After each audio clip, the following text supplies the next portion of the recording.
My name is Mike Davis. I have a business called Dragon Tours. We've been operating now almost 20 years, and I specialise in small group tours of Wales, personalised tours, tailor-made to the client's specifications, and we aim to take people, to places off the beaten track, perhaps that the larger coach tours can't get to. Most of my clients are international visitors, and most of them have got Welsh ancestry.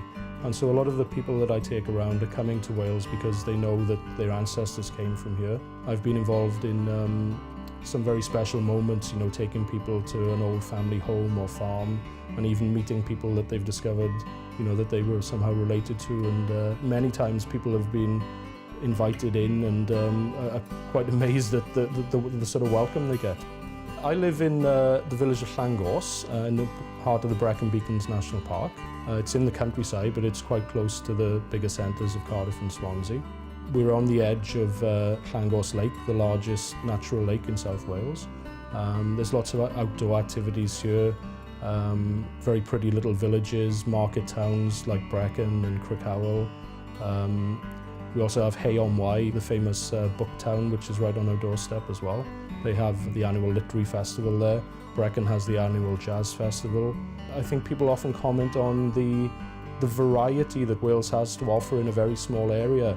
The Brecon Beacons has sort of rolling hills, Pembrokeshire has its beautiful coastline, and then North Wales, the rugged granite and slate mountains. And that's all within a country that's the size of the state of Massachusetts in America. People are amazed at the ancient history we have, even the Roman sites and the prehistoric sites. And also I think that people are very taken by the fact that the language of Wales is still a living one, and to think that that is the language really that was being spoken in Britain 2,000 years and more ago, and that it's still surviving today. For people to actually connect to that and to see and hear that in everyday usage is something that they go away feeling quite amazed about, I think. People say to me, that they've visited all the other parts of Britain before coming to Wales, and when they actually get to Wales, they realise it's their favourite part, and it's almost like it's a forgotten jewel and a hidden jewel that they've discovered.